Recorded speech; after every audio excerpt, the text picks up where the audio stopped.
네, 안녕하세요. 여러분. 사냥개미입니다. 오늘 영상부터는 여러분들께서 실제로 투자하실 때 필요한 핵심 관련 차트 지식들을 모아서 알기 쉽게 설명을 드리는 그러한 영상을 기획해서 올려보도록 하겠습니다. 네, 주식 코인들을 투자를 할 때 필요한 핵심적인 내용들을 좀 설명을 드릴까 해요. 유튜브나 텔레그램 채널을 통해서 제가 알고 있는 여러 지식들을 여러분들께 말씀드리고는 있습니다만 좀 더 정리된 내용을 꼼꼼하게 알고 싶은 분들을 위해서 제가 이런 영상을 생각을 해봤습니다. 자, 그리고 제가 말씀드리는 내용들은 트레이딩 뷰라는 사이트를 이용을 해서 말씀을 드릴 예정이고요. 초중급자 정도를 기준으로 제가 내용들을 구성을 해봤으니까 이해하시는데 큰 무리는 없을 것 같습니다. 자, 그럼 오늘 말씀드릴 1편 추세선에 대해서 시작해 보도록 하겠습니다.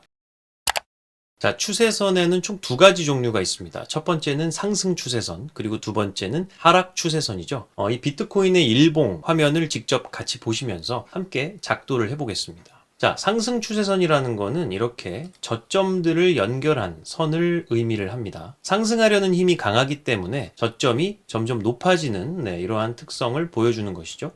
이렇게 저점들을 연결을 하게 되면 상승 추세선이 완성이 됩니다. 네, 참 쉽죠. 근데 이렇게 특정한 선을 우리가 작도를 해봄으로 인해서 상승의 힘이 어떠한 각도로 올라가고 있고 해당 추세선이 우리의 투자 기준선이 될 수 있기 때문에 상당히 중요한 작업이라고 볼 수 있겠습니다. 네, 하락 추세선도 함께 작도를 해보겠습니다. 하락 추세선은 상승 추세선과는 다르게 고점들을 연결을 해서 작도하는 선을 의미를 합니다. 하락하려는 힘들이 아주 강하기 때문에 점점 고점이 낮아지는 특성을 보여주죠. 이렇게 고점들을 연결을 하게 되면 하락 추세선이 완성이 되게 됩니다. 자, 보시다시피 이렇게 하락 추세선을 그려보는 건 참 쉬운 일입니다. 여러분들께서도 HTS를 쓰시던 아니면 MTS를 쓰시든 간에 혹은 또 트레이딩 뷰 사이트를 참고하시든 아주 쉽게 이것처럼 작도를 할 수가 있죠. 저는 트레이딩 뷰 사이트를 이용하는 이유는 이런 작도하는 툴들이 굉장히 부드럽게 잘 작동하기 때문에 트레이딩 뷰 사이트를 이용합니다. 여러분들도 참고를 해보시면 좋을 것 같고요. 네, 우리가 이제 추세선의 개념에 대해서는 충분히 이해를 했고요. 그리고 그리는 방법까지도 알아봤습니다. 근데 이렇게 추세선을 그리는 것뿐만 아니라 실제로 투자를 함에 있어서 중요한 포인트가 세 가지 정도로 압축이 되는데 지금부터는 그 말씀을 한번 드려보도록 할게요. 네, 첫 번째는 추세선은 여러 타임 프레임으로 볼 필요가 있다는 겁니다. 자, 예를 들어서 아까 그렸던 이런 일봉 기준 상승 추세선과 같은 기간을 4시간 봉으로 한번 살펴보도록 하겠습니다. 네, 상당히 많은 봉들이 더 디테일하게 자세하게 많이 보이는 것을 알 수가 있습니다.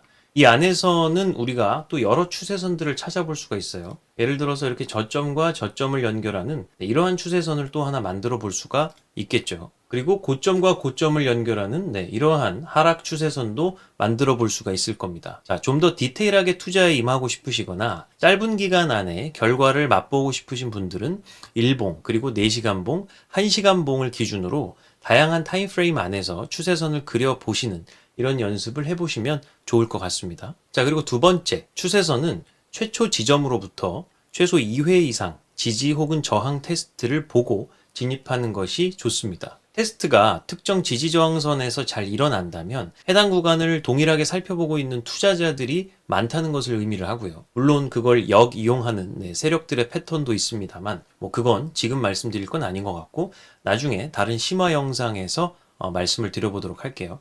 자, 현재로서는 특정 지지 혹은 저항선을 최소 2회 이상은 테스트하는 것을 보고 포지션을 진입하는 것이 좋다는 말씀을 드리는 겁니다. 자, 예를 들어서 아까 그렸던 이런 하락 추세선에서는 한 번 그리고 두 번 테스트가 나왔는데 역시 해당 추세선을 강하게 뚫어내지 못하고 하락하는 것으로 보아서 이런 경우에서는 우리가 이 지점에서 숏 포지션으로 진입해 보는 것을 고려해 볼 수 있고요. 자, 그리고 이런 상승 추세선에서도 최초 지점 이후에 1회 그리고 2회 테스트가 일어난 것을 볼 수가 있고요.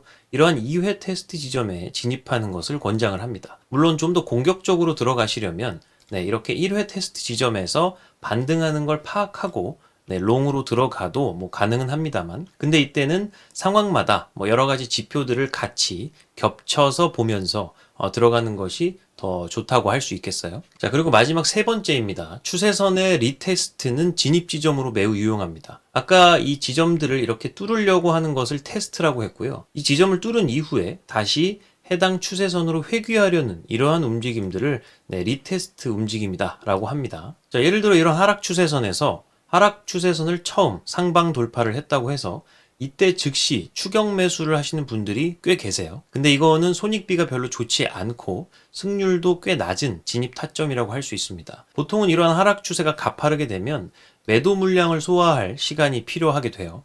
예를 들어서 급강하던 비행기가 갑자기 급상승을 하려면 상당한 중력 가속도를 이겨내면서 이것을 상승시켜야 되는 것과 비슷한 거죠. 그만큼 위에서 아래로 누르는 저항이 심하다는 겁니다. 따라서 보통 이러한 하락 추세선을 상방 돌파하고 얼마 지나지 않아서 다시 해당 추세선 부근으로 회귀하려는 이러한 리테스트 움직임들이 나타납니다. 이러한 하락 추세선은 사실 굉장히 리테스트가 빈번하게 발생을 한 거고요. 보통은 1회에서 2회 정도 리테스트가 나오는 것이 보편적이긴 합니다. 이번 추세에서는 굉장히 이 매도 압력이 셌던 것으로 보여요. 자, 그리고 상승 추세도 보시면 이렇게 진행되던 상승 추세가 이렇게 급락을 했죠. 이럴 때 공포에 떨면서 다 팔아버리시는 분들도 계십니다. 그런데 이 또한 확률적으로는 다시 바운스백 할 확률이 높습니다. 특히 이렇게 급락하는 구간에서는 이 밑에 기다리고 있었던 대기 매수세가 있기 때문에 다시 가격을 위로 밀어 올리려는 힘이 크게 작용을 합니다. 따라서 이처럼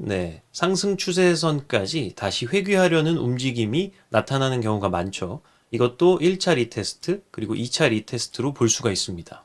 따라서 투자를 하시는 많은 분들이 내가 급락해서 무서워서 팔았는데 다시 반등하더라 라는 이야기가 나올 수도 있는 겁니다. 이렇게 추세선을 하방 혹은 상방으로 돌파를 했을 때는 한 템포를 꼭 쉬고 들어간다. 리테스트를 우리가 확인을 하고 들어간다 라는 이러한 생각을 꼭 하시기를 바라겠습니다. 여러분 제가 말씀드린 이런 추세선의 개념 그리고 추세선 작도 방법 또 추세선을 활용함에 있어서 우리가 중요하게 생각해야 할 세 가지 요소들을 여러분들께서 계속 고민하시고 투자를 하신다면 그렇지 않은 경우보다 손익비나 승률이 꽤나 좋아지시는 것을 느낄 수가 있을 겁니다. 저도 사실 예전에 그런 사실 다 모르고 뇌동매매를 했을 시절이 있었기 때문에 지금 그 사실을 알고 난 뒤에 더 중요성을 절실하게 느끼고 있습니다. 자, 이번 추세선 1편 영상은 여기까지 하도록 하겠습니다. 궁금하신 사항은 댓글이나 혹은 텔레그램 채널에서 말씀을 해주시면 좋을 것 같고요. 도움되셨다면 구독과 좋아요, 알림 설정 부탁드리겠고 이번 영상 다음 영상들도 여러분들께 실제 투자에 도움될 수 있는 내용으로 구성을 해서